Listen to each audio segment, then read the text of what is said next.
SETI, the future of extraterrestrial intelligence. How would you feel if, after many decades of searching, we finally found signs of extraterrestrial intelligence? Would you be consumed by wonder and excitement, or does the thought of making contact with an unknown life force somewhere out there in the universe fill you with fear and trepidation? And what impact would this discovery have on us collectively? Would it unite us or divide us here on Earth? Maybe the search for extraterrestrials actually tells us more about ourselves than anything else, says world-renowned astronomer and Deputy Executive Director of the International Center for Radio Astronomy Research, Professor Stephen Tingey, who has been pondering these and other weighty existential questions in the course of his research. Tingey and his CSIRO colleague Dr. Shinoa Tremblay have been involved in the deepest and broadest search yet for signs of alien life, thanks to the capabilities offered by the Murchison Wide Field Array, MWA, the highly sensitive,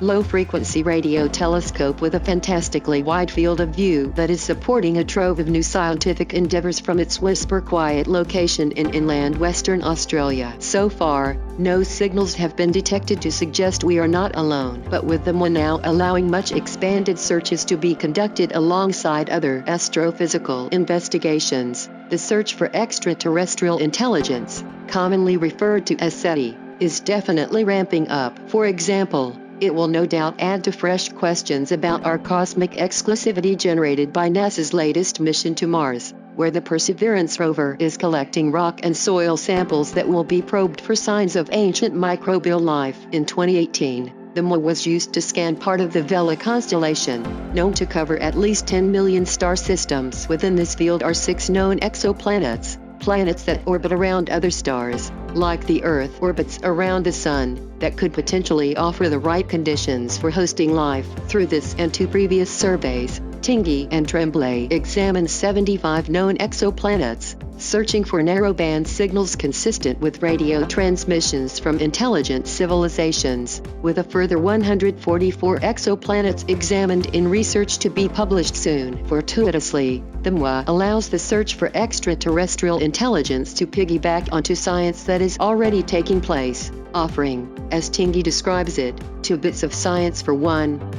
As part of her PhD research, Shinoa was using the radio telescope to observe molecular signatures from stars, gas and dust in our galaxy in the hopes of detecting the complex molecules that are the precursor to life. The pair then realized that these data could be simultaneously used for the search for radio signals from advanced civilizations. It's a very high return, low effort route at this stage, which means that if you strike it lucky it hasn't really cost you all that much along the way, explains Tingey. So that's almost a perfect scenario for science.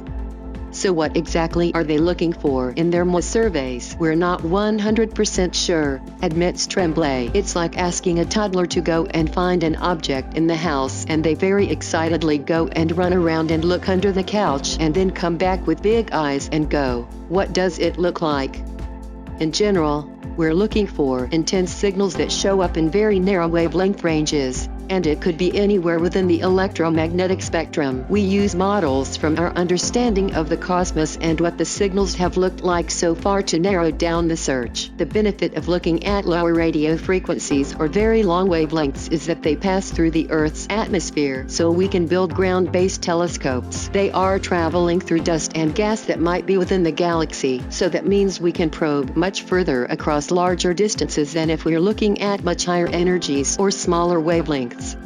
While the 2018 survey was far more comprehensive than ever before, Tingey is keen to point out that it was still just a drop in the ocean. Our galaxy contains billions and billions of stars, so 10 million out of multiple billions is a very small fraction, he explains. If that entire search space was represented by the Earth's oceans, we're talking about searching about a swimming pool's worth of water out of the ocean. Having said that, what we did was 100 times better than anyone had done previously, and the previous best was also us. So what we're doing is proving up techniques that will allow us to go further and deeper as we develop more powerful telescopes. And the next step in that progression is the square kilometer array.